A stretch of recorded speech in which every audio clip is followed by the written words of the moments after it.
Ansiba evict ആയതിൻ്റെ പിന്നിൽ വമ്പൻ ഗൂഢാലോചന, വൻ തട്ടിപ്പ് നടന്നിരിക്കുന്നു, വോട്ടിങ്ങിൽ കള്ളത്തരം നടന്നിരിക്കുന്നു. എന്താണ് സംഭവം? സത്യം എന്താണ്? വോട്ടിംഗ് ഒക്കെ നമ്മൾ ചെയ്യുന്ന വെറുതെയാണോ? Unofficial poll, official poll, YouTube poll, ഇതെല്ലാം വെച്ചുകൊണ്ട് ഒത്തിരി സംഭവങ്ങൾ വെളിയിൽ വന്നുകൊണ്ടിരിക്കുകയാണ്. എന്താണ് സത്യാവസ്ഥ? പറയാം. Welcome back to Ansif Moonlight Media. I am Ansif. Video ആദ്യമായിട്ട് കാണുന്നവർ ചാനൽ സബ്സ്ക്രൈബ് ചെയ്യണം, ലൈക്ക് ചെയ്യണം, ഷെയർ ചെയ്യണം, കമൻറ്റ് എന്തായാലും ചെയ്യണം. ഈ വിഷയത്തിൽ നിങ്ങളുടെ അഭിപ്രായം മസ്റ്റായിട്ട് കമൻറ്റ് ചെയ്യണം. ഞാൻ ഈ പറയുന്ന വീഡിയോ മുഴുവൻ നിങ്ങൾ കേട്ടിട്ട്. അപ്പോൾ ഇന്നലെ അൻസിബ എവിക്റ്റ് ആവാൻ പോകുന്നു എന്ന് പറഞ്ഞുകൊണ്ട് ഞാൻ വീഡിയോ ഇട്ട ആ നിമിഷം മുതൽ ഞാൻ കാണാൻ തുടങ്ങിയ സംഭവമാണ്. വൈകുന്നേരം ഞാൻ എവിക്റ്റ് ആയി കൺഫേംഡ് എന്ന് പറഞ്ഞിട്ടപ്പോൾ മുതൽ കള്ളത്തരം, വോട്ടിങ്ങിൽ കള്ളത്തരം, ബിഗ് ബോസ് വിചാരിക്കുന്ന ആളുകളെ ജയിക്കുള്ളൂ, ബിഗ് ബോസിൻ്റെ വോട്ടിംഗ് എല്ലാം വെറുതെയാണ് എന്നെല്ലാം പറഞ്ഞ് ഒത്തിരി കമൻസ് കാണുന്നുണ്ട്. എനിക്ക് ഒത്തിരി മെസ്സേജസ് വരുന്നുണ്ട്. വോട്ടിങ്ങിൽ കള്ളത്തരമില്ലേ, നമ്മൾ എന്ത് വിശ്വസിച്ചാണ് വോട്ട് ചെയ്യുന്നത്, അവർക്ക് തോന്നുന്ന ആൾക്കാർ അവർ വിജയിപ്പിക്കുന്നു, അൻസിബയ്ക്കൊന്നും വോട്ട് കുറയാൻ യാതൊരുവിധ സാധ്യതയുമില്ല എന്നെല്ലാം പറഞ്ഞുകൊണ്ട് ഒത്തിരി മെസ്സേജസും കമൻസ് ഒത്തിരി ഞാൻ കണ്ടു, ഒത്തിരി ഞാനിരുന്ന് വായിക്കുന്നുണ്ടായിരുന്നു. അപ്പോൾ എനിക്ക് അതിനെക്കുറിച്ച് എന്താണ് പറയാനുള്ളത് എന്ന് ഞാൻ പറയാം. ഒന്നാമത്തെ കാര്യം എനിക്ക് പറയാനുള്ളത്, ബിഗ് ബോസ് എന്ന് പറഞ്ഞു കഴിഞ്ഞാൽ ഒരിക്കലും ഒരു സ്ക്രിപ്റ്റഡ് ഷോ അല്ല. പക്ഷേ അതിനൊരു ഔട്ട്ലൈൻ ഉണ്ട്. അതിൻ്റെ കഥ ഇങ്ങനെ പോകണം, അവരുടെ ഒരു വിചാരമുണ്ട്. പക്ഷേ എപ്പോഴും അത് നടക്കണമെന്നില്ല. എപ്പോഴും ഈ വിചാരിക്കുന്ന ഔട്ട്ലൈൻ പോലെ തന്നെ ബിഗ് ബോസ് പോകണമെന്നില്ല. ബിഗ് ബോസിൽ അവർക്ക് ചെയ്യാൻ പറ്റുന്ന ഒന്ന് രണ്ട് കാര്യങ്ങൾ, എന്താണ് ബിഗ് ബോസിനും ഏഷ്യാനെറ്റിനും ചെയ്യാൻ പറ്റുന്ന കാര്യങ്ങൾ എന്ന് ഞാൻ ആദ്യം നിങ്ങളോട് പറഞ്ഞുതരാം. ഇവർക്ക് ചെയ്യാൻ പറ്റുന്നത് ഒന്നുകിൽ നോ എവിക്ഷൻ വെക്കാം. ഇവർ പ്രതീക്ഷിക്കാത്ത, അല്ലെങ്കിൽ ഇവരുടെ ഭയങ്കര വലിയൊരു കണ്ടന്റ് കിങ് എവിക്ഷനിലേക്ക് വന്ന് എത്തി നിൽക്കുമ്പോൾ ഇവർക്ക് നോ എവിക്ഷൻ വെക്കാം. അത് ഇവർക്ക് അങ്ങനെ ഒരു പരിപാടി ചെയ്യാം. അല്ലെങ്കിൽ ഡബിൾ എവിക്ഷൻ ആണെന്നുണ്ടെങ്കിൽ സിംഗിൾ എവിക്ഷൻ വെക്കാം. മനസ്സിലായില്ലേ? സെക്കൻഡ് ലാസ്റ്റ് ഇവരുടെ പ്രിയപ്പെട്ട ഒരാൾ നിൽക്കുകയാണെങ്കിൽ സിംഗിൾ എവിക്ഷൻ വെക്കാം. ഇല്ല എന്നുണ്ടെങ്കിൽ സീക്രട്ട് റൂമിലേക്ക് ആക്കാം. അങ്ങനെ ഒരു പരിപാടി ചെയ്യാം. അപ്പോൾ ഈ സംഭവങ്ങളൊന്നും അല്ലാതെ വേറെ ഒന്നും ഒരു വകുപ്പും ചെയ്യാൻ പറ്റത്തില്ല, ഒന്നും ചെയ്യാൻ പറ്റത്തില്ല. കാരണം വോട്ടിംഗ് നോക്കുന്നത് ഒരു ഏജൻസിയാണ്. ഒരു ഏജൻസിക്കാണ് വോട്ടിംഗ് കൊടുത്തിരിക്കുന്നത്. അതിൻ്റെ ഓഡിറ്റിങ്ങും കാര്യങ്ങളൊക്കെ അവരാണ് നോക്കുന്നത്. അതിൻ്റെ റിസൾട്ട് ചാനലിനെയും എൻ്റെ മോൾ ഷെയറിനെയും അറിയിക്കുകയാണ് ചെയ്യുന്നത്. അതിനകത്ത് എന്തെങ്കിലും തിരിമറി നടന്നു കഴിഞ്ഞാൽ മുഴുവൻ നിന്ന് കത്തും കേസ് കൊടുത്തു കഴിഞ്ഞാൽ. എന്തുകൊണ്ട് ഇന്ന് വരെ പുറത്തു വന്ന ഒരു കണ്ടസ്റ്റൻറ്റും പറഞ്ഞിട്ടില്ലല്ലോ വോട്ടിംഗ് കള്ളത്തരമാണ്? ആരും പറഞ്ഞിട്ടില്ല. സീസൺ 1 to 5 വരെ ഉള്ളതിൽ ആരും പറഞ്ഞിട്ടില്ലെന്നാണ് എൻ്റെ ഓർമ്മയിൽ. കാരണം അത് പറയാൻ പറ്റത്തില്ല. കാരണം എനിക്ക് കിട്ടിയ വോട്ടുകളുടെ എത്ര ആണെന്ന് എനിക്ക് അറിയണമെന്ന് പറഞ്ഞുകൊണ്ട് കേസ് ഭയങ്കരമായിട്ട് സ്ട്രോങ് കൊടുത്തു കഴിഞ്ഞാൽ അതിൻ്റെ വിവരം കിട്ടും. അപ്പോൾ അതുകൊണ്ട് വോട്ടിങ്ങിൽ ഒരിക്കലും ഒരു കള്ളത്തരവും നടക്കില്ല. അതാദ്യം മനസ്സിലാക്കുക. അപ്പോൾ ചോദിക്കും, അങ്ങനെയാണെങ്കിൽ അൻസിബ എങ്ങനെ ഔട്ടായി? അൻസിബയെക്കാളും ആ വീട്ടിൽ പെർഫോമൻസ് കുറഞ്ഞ ആൾക്കാരാണല്ലോ അവിടെ ഉള്ളത്. അഭിഷേക്, ജാസ്മിൻ, അർജുൻ, ജിൻഡോ, അൻസിബ, ഋഷി, അപ്സര, ശ്രീതു, ഇവർ ഇത്രയും പേരിൽ നിന്നും അപ്സര പോയി. പിന്നീട് അൻസിബ പോകാൻ ഒരു ചാൻസും ഇല്ല. അങ്ങനെയാണെങ്കിൽ ഋഷിയും ശ്രീതുവും പോകണമായിരുന്നു എന്ന് പറയും. എനിക്ക് എല്ലാവരോടും എനിക്ക് പറയാനുള്ളത്, ഒത്തിരി പേര് പറയുന്നുണ്ട് അൺഒഫീഷ്യൽ പോളിൽ അങ്ങനെ, യൂട്യൂബ് പോളിൽ ഇങ്ങനെ, അവർ മുന്നിട്ടു ഇവർ പിന്നിട്ടു, പക്ഷെ എന്നിട്ട് ഇങ്ങനെ പോൾ ഇങ്ങനെ ആയി. ഞാനൊന്ന് ചോദിക്കട്ടെ, യൂട്യൂബിൽ ബിഗ് ബോസിനെ ബേസ് ചെയ്തുകൊണ്ട് പോൾ ഇടുന്ന ചാനലുകൾ ഞാനൊന്ന് പറയാൻ ആഗ്രഹിക്കുന്നു. മാക്സിമം ബിഗ് ബോസിനെ റിവ്യൂ ചെയ്യുന്നത് നമ്മുടെ ഒത്തിരി പേരുണ്ട് റിവ്യൂ ചെയ്യുന്നത്. 5 ലക്ഷം സബ്സ്ക്രൈബറിന് പുറത്തുള്ള ഒരു റിവ്യൂവറും എൻ്റെ അറിവിലില്ല. ഇനി ഉണ്ടോയെന്ന് അറിയത്തില്ല. മാക്സിമം ഓഫ് 5 ലക്ഷത്തിനകത്താണ് റിവ്യൂ ചാനൽസ്. ഈ റിവ്യൂ ചാനൽ കാണുന്ന ആൾക്കാരാണല്ലോ അവരുടെ കമ്മ്യൂണിറ്റിയിൽ പോൾ ഇടുന്നത്, അവരുടെ കമ്മ്യൂണിറ്റിയിലെ ക്വസ്റ്റ്യൻസിന് ഉത്തരം കൊടുക്കുന്ന തന്നെ. ഇപ്പോൾ എൻ്റെ ചാനലിൽ ഇത്രയും ആൾക്കാരുണ്ട്, എൻ്റെ ചാനൽ കാണുന്ന ആൾക്കാരല്ലേ അവിടെ പോൾ ഇടുന്നത്. അതിനകത്ത് കുറച്ച് അങ്ങോട്ടോ ഇങ്ങോട്ടോ മാറും തന്നല്ലോ. മാക്സിമം 5 ലക്ഷം സബ്സ്ക്രൈബർ വരെ അതിനകത്തുള്ള റിവ്യൂ ചാനൽസേ യൂട്യൂബിൽ ഉള്ളൂ ബിഗ് ബോസിൻ്റെ. അവരാണ് ഇതിനകത്ത് ആര് പോകുന്നു ആര് വരുന്നു എന്നൊക്കെയുള്ള കാര്യങ്ങൾ ഇടുന്നത്. ഇപ്പോൾ നമുക്ക് ഉദാഹരണം പറയാനാണെങ്കിൽ നമ്മുടെ മല്ലു ടോക്സ്, സമ്മർ മീഡിയ, മൂപ്പൻ, അപ്പം ഒത്തിരി പേരുണ്ടല്ലോ. അപ്പം ഇവരൊക്കെ ഇങ്ങനെ ഇതിനനുസരിച്ചിട്ട് അപ്പം ആ പോളുകളാണ് എല്ലാവരും മെയിനായിട്ട് എടുത്ത് പറയുന്നത്. മെയിനായിട്ട് മല്ലു ടോക്സ്, സമ്മർ മീഡിയ പോള്. ഞാൻ ഒന്നാമത്തെ കാര്യം പറയാൻ ആഗ്രഹിക്കുന്നത്, അവരുടെയൊക്കെ ചാനൽ 5 ലക്ഷം സബ്സ്ക്രൈബറോളം ഉണ്ടെന്ന് കരുതുക. അത്രത്തോളം ഉണ്ട്, ഏതാണ്ട് അത്രത്തോളം ഉണ്ട്. 5 ലക്ഷം പേരല്ല ബിഗ് ബോസ് കാണുന്നത്. ബിഗ് ബോസ് കാണുന്ന എല്ലാവരും റിവ്യൂ കാണുന്നവരല്ല. എൻ്റെ ബിഗ് ബോസ് കാണുന്ന എല്ലാവരും എൻ്റെ അപ്ഡേറ്റ് കാണുമോ? ഇല്ല. സമ്മർ മീഡിയയുടെ അപ്ഡേറ്റ് ആണോ? ഇല്ല. മല്ലു ടോക്സിൻ്റെ അപ്ഡേറ്റ് ആണോ? ഇല്ല. അപ്പോൾ അതിനകത്ത് കുറച്ച് പർട്ടിക്കുലർ വ്യക്തികൾ സോഷ്യൽ മീഡിയയിൽ ഭയങ്കര ആക്റ്റീവായിട്ടിരിക്കുന്ന, ബിഗ് ബോസിനെ കുറിച്ച് അറിയണം, എന്ത് കാര്യം നടന്നാലും അറിയണം, ലൈവ് അറിയണം, റിവ്യൂ അറിയണം, അപ്ഡേറ്റ് ചെയ്യണം എന്ന് വിചാരിച്ചിരിക്കുന്ന 5 ലക്ഷത്തിനകത്തുള്ള ആൾക്കാരാണ് ഈ റിവ്യൂ ചാനൽസ് കാണുന്നത്. എൻ്റെ ആയിക്കോട്ടെ, ആരെ ആയിക്കോട്ടെ. ഞാൻ ഇതാ വീണ്ടും പറയുന്നു, ഞാൻ ഒരു ചാനൽസിനെ എടുത്ത് ഡീഗ്രേഡ് ചെയ്യുന്നതല്ല, ഞാൻ പറയുന്നതാണ്. അപ്പം അതിനകത്തുള്ള ആൾക്കാർ, ഓരോ ചാനൽസിനും അകത്ത് ഇത്ര പർട്ടിക്കുലർ റിവ്യൂ കാണുന്ന ആൾക്കാരാണ്, അല്ലെങ്കിൽ അവരുടെ അപ്ഡേറ്റ് കേൾക്കാൻ വരുന്ന ആൾക്കാരാണ് അത് പോൾ എന്നത്. ആ പോള് വെച്ച് ഒരിക്കലും നമുക്ക് ബിഗ് ബോസിന്റെ പോളിനെ വിലയിരുത്താൻ പറ്റത്തില്ല.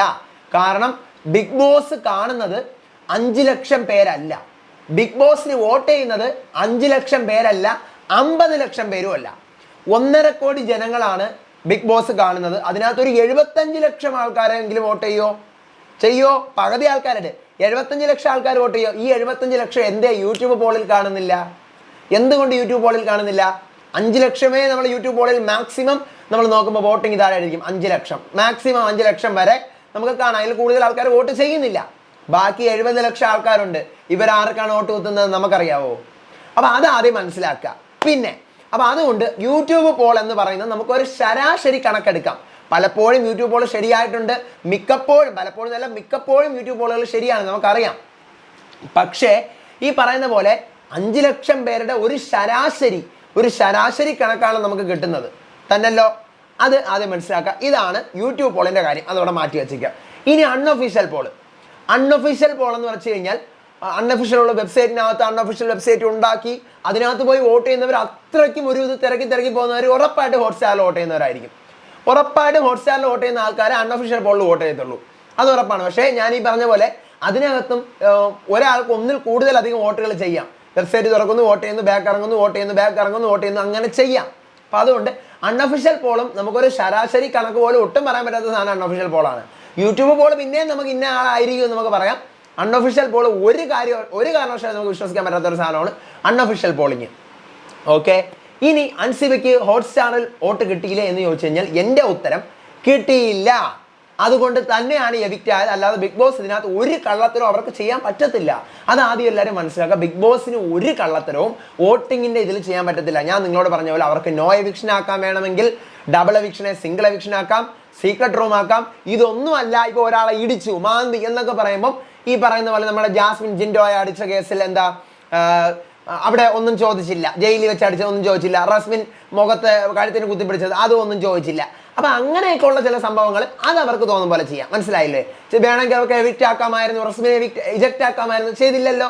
ഇങ്ങനെയുള്ള സാധനങ്ങൾ ചെയ്യാം. അല്ലാതെ വോട്ടിങ്ങിൽ തൊട്ടുകൊണ്ട് ഒരു കളിയും ഒരു വകുപ്പും ബിഗ് ബോസിൽ നടക്കൂല. അതുകൊണ്ട് നിങ്ങൾ അത് ആദ്യം മനസ്സിലാക്കണം. ഓക്കെ, അതുകൊണ്ട് അൻസിബ എവിക്റ്റ് ആയിട്ടുള്ളത് അങ്ങനെയാണ്. അപ്പം ഒത്തിരി പേര് ശ്രീധുവിന് എങ്ങനെ വോട്ട് വന്നു, ശ്രീധുവിന് എങ്ങനെ ഉണ്ട്? ഞാൻ ചോദിക്കട്ടെ, ശ്രീധു കേരളക്കാരിയാണോ? ശ്രീധു തമിഴ്നാട്ടിലുള്ളയാ. ശ്രീധുവിന് വരുന്ന തമിഴ് വോട്ടുകൾ അവിടുത്തെ ഒത്തിരി, ചിലപ്പോൾ ശ്രീധു സീരിയൽസിലൊക്കെ ഉണ്ടായിരിക്കും, എനിക്കറിയത്തില്ല. മലയാളത്തിലുണ്ട്. അപ്പോൾ തമിഴിലൊക്കെ ഒത്തിരി സീരിയൽസ് അഭിനയിച്ചിട്ടുണ്ടെന്ന് പറഞ്ഞ് കേട്ടിട്ടുണ്ട്. അപ്പം അതിൻ്റെ വോട്ടുകളൊക്കെ ശ്രീധുവിന് ഡയറക്റ്റ് ഹോട്ട്സ്റ്റാറിലായിരിക്കും വരുന്നത്. അല്ലാതെ അവർ വന്നിട്ട് ഇങ്ങനെ അടിക്കാൻ പോലെ summer media, Malayalam Bigg Boss review, Bigg Boss മെല്ലോടോക്സ് റിവ്യൂ, അൺസിഫ് റിവ്യൂ എന്ന് പറഞ്ഞിട്ട് അവരടിക്കാനോ നമ്മുടെ പോളിൽ പോൾ ചെയ്യാനോ അല്ല അവർ വരുന്നത്. അവർക്ക് അൺഒഫീഷ്യൽ പോളിങ്ങും അറിയത്തില്ല, യൂട്യൂബ് പോളിങ്ങും അറിയത്തില്ല. നമ്മളിൽ എത്ര പേര് തമിഴ് ബിഗ് ബോസ് കാണുന്ന ആൾക്കാരുണ്ട്? ഞാൻ തമിഴ് ബിഗ് ബോസ് ഫോളോ ചെയ്യുന്ന ഒരാളാണ് ഇപ്പോൾ കഴിഞ്ഞൊരു 1.5 വർഷം കൊണ്ട്. എനിക്കറിയത്തില്ല തമിഴിലെ ഏറ്റവും ബെസ്റ്റ് റിവ്യൂ ചാനൽ ഏതാണെന്ന്. 2-3 എണ്ണമൊക്കെ കാണാറുണ്ട്. ഏതാണ് ബെസ്റ്റ്? നമ്മുടെ മലയാളത്തിൽ വെച്ച് കഴിഞ്ഞാൽ ഞാൻ പറയും ഇന്ന ആള്, അവരുണ്ട്, ഇവരൊക്കെയാണ് ഏറ്റവും ടോപ്പ് എന്നൊക്കെ നമ്മൾ പറയും അല്ലേ. മെല്ലോടോക്സ് ഉണ്ട്, സമ്മർ മീഡിയ ഉണ്ട്, മൂപ്പൺ ഉണ്ട്, ഇവരൊക്കെയാണ് ടോപ്പ് ലെവലിൽ നിൽക്കുന്നത് എന്ന് നമുക്ക് പറയാം. പക്ഷേ തമിഴ് ബിഗ് ബോസിന്റെ കാര്യം ചോദിച്ചു കഴിഞ്ഞാൽ നമുക്കറിയാമോ? നമുക്കറിയത്തില്ല. നമ്മൾ പോയി പോൾ ചെയ്യാനാണ് പോകുന്നത്. ഈ ആഴ്ച ആരെ വിൽക്കാം? നമ്മൾ പോൾ ചെയ്യത്തില്ലല്ലോ, ചെയ്യുവോ? അപ്പൊ അതുകൊണ്ട് ഇതേ അവസ്ഥ തന്നെയാണ്. ശ്രീധുവിന് വോട്ട് വരുമ്പോഴും അവർ വന്ന് യൂട്യൂബിൽ കുത്താനും അൺഒഫീഷ്യലിൽ കുത്താനും അല്ല പോകുന്നത്. അവർ ഡയറക്റ്റ് എങ്ങോട്ട് പോകും? ഹോട്ട്സ്റ്റാറിലോട്ട് പോകും. നമ്മുടെ അമല ഷാജിയുടെ കേസ് കഴിഞ്ഞ തവണ വന്നപ്പോൾ തന്നെ ഒത്തിരി പേര് പറഞ്ഞാണ് അമലയ്ക്ക് തമിഴ്നാട്ടിൽ നിന്ന് വോട്ട് മറിയും. തമിഴ്നാട്ടിൽ അമലയ്ക്ക് വരുന്ന വോട്ട് അവർ യൂട്യൂബ് പോൾ നോക്കിയിട്ടാണോ ഇടുന്നത്? അല്ലല്ലോ, അവർ ഹോട്ട്സ്റ്റാറിൽ ഇപ്പോൾ ഇടുമെന്ന് തീരുമാനിച്ചു കഴിഞ്ഞാൽ ഇട്ടിരിക്കും. അതാണ് സംഭവം. പിന്നെ ഈ പറഞ്ഞ പോലെ ഈ അൺഒഫീഷ്യൽ പോളിൽ ഇടുന്നവരും യൂട്യൂബ് പോളിൽ ഇടുന്നവരും ഹോട്ട്സ്റ്റാറിനോ നിർബന്ധമില്ല. യൂട്യൂബ് പൊക്കിക്കൊണ്ടിരിക്കുമ്പോൾ ആ പോള് കാണുമ്പോൾ ഏതൊരു മനുഷ്യനും ആ പോള് സ്കിപ്പ് ചെയ്തിട്ട് പോകും. എവിടെയെങ്കിലും ഒരു കുത്തിയിട്ടേ പോകുള്ളൂ. ഈ കുത്തുന്ന എല്ലാവരും ഹോട്ട്സ്റ്റാറിൽ കുത്തുന്നു. ഞാൻ ചോദിക്കട്ടെ, നിങ്ങളിൽ എത്ര പേര് മുടങ്ങാതെ മൺഡേ ടു ഫ്രൈഡേ 5 വോട്ടും കുത്തുന്ന എത്ര പേരുണ്ട്? 5 വോട്ടും കുത്തുന്നു? ഞാൻ ആർക്കും വോട്ട് ചെയ്യാറില്ല. അപ്പം നിങ്ങളിൽ എത്ര പേർ, ഞാൻ റിവ്യൂ ചെയ്യുന്നതുകൊണ്ടാണ്, ഇല്ലെങ്കിൽ ഞാൻ വോട്ട് ചെയ്യുന്നതാണ്. ഹിന്ദി ബിഗ് ബോസിലൊക്കെ ഞാൻ വോട്ട് ചെയ്യാറുണ്ട്. അപ്പം നിങ്ങളിൽ എത്ര പേര് വോട്ട് ചെയ്യും? ഞാൻ ചോദിക്കട്ടെ, കറക്റ്റ് മുടങ്ങാതെ എത്ര പേരാണ് വോട്ട് ചെയ്യുന്നത്? മൺഡേക്ക് 1.5 അവർ സമയം മാത്രമേ ഉള്ളൂ, 1.5 മണിക്കൂർ സമയമേ ഉള്ളൂ. ഇതൊക്കെ കറക്റ്റ് ആഴ്ചയിൽ ഇതുവരെ ബിഗ് ബോസ് സീസൺ 6 ബാക്കി സീസണൊക്കെ പോട്ടെ, സീസൺ 6 മുഴുവൻ വോട്ടുകളും നിങ്ങൾ ചെയ്തിട്ടുണ്ടോ? ഇത്രയും വീക്ക് വന്നു, എല്ലാ വീക്കും എവിക്ഷൻ ഉണ്ടായിരുന്നു. ആ എവിക്ഷൻ്റെ ഒരു വോട്ട് പോലും മിസ് ചെയ്യാതെ ആർക്കെങ്കിലുമൊക്കെ വോട്ട് കൊടുത്തിട്ടുള്ള എത്ര പേരുണ്ട്? അപ്പോൾ വോട്ട് കൊടുക്കാൻ മറക്കുന്നവരുണ്ടായേക്കാം, മറന്നു പോകുന്നവരുണ്ടായേക്കാം, കൊടുക്കണ്ടെന്ന് വിചാരിക്കുന്നവരുണ്ടായിരിക്കാം. ഇതിൻ്റെ ഇടയ്ക്ക് വോട്ട് സ്പ്ലിറ്റിങ് നടന്നിട്ടുണ്ടായിരിക്കും. അപ്പോൾ പല ലെവലിൽ കളികൾ നടക്കും. അപ്പം അതിനെ ആ ലെവലിൽ കാണുക, അല്ലാതെ ബിഗ് ബോസിൻ്റെ തലമണ്ടയിൽ തന്തയ്ക്ക് വിളിക്കാൻ പോകരുത്. അതെനിക്ക് അത്ര ഈ ഒരു സ്ഥാനത്തിൽ പല പല കാര്യങ്ങൾക്ക് ഞാൻ വന്ന് മുന്നോട്ട് പറഞ്ഞിട്ടുണ്ട്, എനിക്ക് തെറ്റായിട്ട് തോന്നുന്ന കാര്യം. പക്ഷേ ഇത് വോട്ടിങ്ങിൽ ഒരു സംഭവം നടക്കില്ലടേ, വോട്ടിങ്ങിൽ ഒരു സംഭവം നടക്കത്തില്ല, മനസ്സിലായില്ലേ? എനിക്കും ആദ്യം നല്ല തെറ്റിദ്ധാരണ ഈ കേസിനെ കുറിച്ചിട്ടുണ്ടായിരുന്നു. അൻസിബയുടെ കേസിൽ ആദ്യമൊക്കെ ബിഗ് ബോസ് കണ്ടു തുടങ്ങുന്ന സമയത്തൊക്കെ. പിന്നീട് ഞാനും ഇതിനെക്കുറിച്ച് വിശദമായിട്ട് അന്വേഷിച്ചപ്പോഴാണ് എനിക്ക് മനസ്സിലായത് ഈ ഒരു കാര്യം. അപ്പോൾ അതുകൊണ്ട് വോട്ടിങ്ങിൽ ഒരു കള്ളത്തരവും നടക്കത്തില്ല. അൻസിബ പുറത്തായതിൽ ഒരു ചതിയുമില്ല, വോട്ട് കിട്ടിയിട്ടില്ല. കഴിഞ്ഞ തവണ വിഷ്ണു പുറത്തായത് എന്താ ചതിയാണോ? ഇല്ലല്ലോ, വോട്ട് കിട്ടിയിട്ടില്ല. അപ്പോൾ എനിക്ക് അത്രേ പറയാനുള്ളൂ. ഈ ഒരു സമയമാകുമ്പോൾ എപ്പോഴും ഒരു അൺഫെയർ എവിക്ഷൻ നടക്കുന്നതാണ്. ചിലപ്പം അടുത്ത ആഴ്ചയും നടക്കുന്നോയ്ക്കോ, അടുത്ത ആഴ്ചയും നമ്മൾ പ്രതീക്ഷിക്കാത്ത ഒരാൾ തെറിക്കും എന്നാണ് എനിക്ക് തോന്നുന്നത്. കാരണം ടിക്കറ്റ് ഫിനാലെ കഴിയുമ്പോഴാണ് എപ്പോഴും നടക്കുന്നത്. ഇതെന്തോ ഒരാഴ്ച നേരത്തെയാണ്, അടുത്ത ആഴ്ച മിക്കവാറും നമ്മൾ വിചാരിക്കാത്ത ഒരാൾ കൂടി തെറിക്കും. എൻ്റെ മനസ്സങ്ങനെ പറയുന്നു. നോക്കാം, നമുക്ക് അടുത്ത അപ്ഡേറ്റ് ആയിട്ട് ഞാൻ വരെ വിശേഷമായിട്ട്. അപ്പോൾ ഈ സാധനം ദയവ് കരുതി കമൻറ്റ് ബോക്സുകളിലൊക്കെ ഞാൻ കാണുന്നുണ്ട്. അൻസിബയ്ക്ക് വോട്ട് കിട്ടിയില്ല, നല്ല പ്ലെയർ ആയിരുന്നു, കളിക്കുന്ന പ്ലെയർ ആയിരുന്നു. യൂട്യൂബിൻ്റെ കമൻറ്റ് ബോക്സിൽ കിടന്ന് കമൻറ്റ് 10 മിനിറ്റ് ടൈപ്പ് ചെയ്യുന്ന നേരത്ത് ഹോട്ട്സ്റ്റാറിൽ വോട്ട് ചെയ്തിരുന്നെങ്കിൽ രക്ഷിക്കാമായിരുന്നു, പറഞ്ഞിട്ട് കാര്യമില്ല. അപ്പം അടുത്ത അപ്ഡേറ്റ് ആയിട്ട് വരാം, വിശേഷമായിട്ട് വരാം. അപ്പോൾ അതുവരേക്കും ചാനൽ സബ്സ്ക്രൈബ് ചെയ്യണം. നിങ്ങളുടെ അഭിപ്രായങ്ങൾ മസ്റ്റായിട്ട് താഴെ കമൻറ്റ് ചെയ്യണം. ഇതുപോലത്തെ അപ്ഡേറ്റ്സിനായിട്ട് ചാനൽ നിങ്ങൾ മാക്സിമം ഷെയർ ചെയ്യണം നിങ്ങളുടെ ബിഗ് ബോസ് ഫ്രണ്ട്സിലേക്ക്. അടുത്ത അപ്ഡേറ്റ് ആയിട്ട് വരാം, വിശേഷമായിട്ട് വരാം. അപ്പോൾ അതുവരേക്കും ബൈ ആൻഡ് ടേക്ക് കെയർ.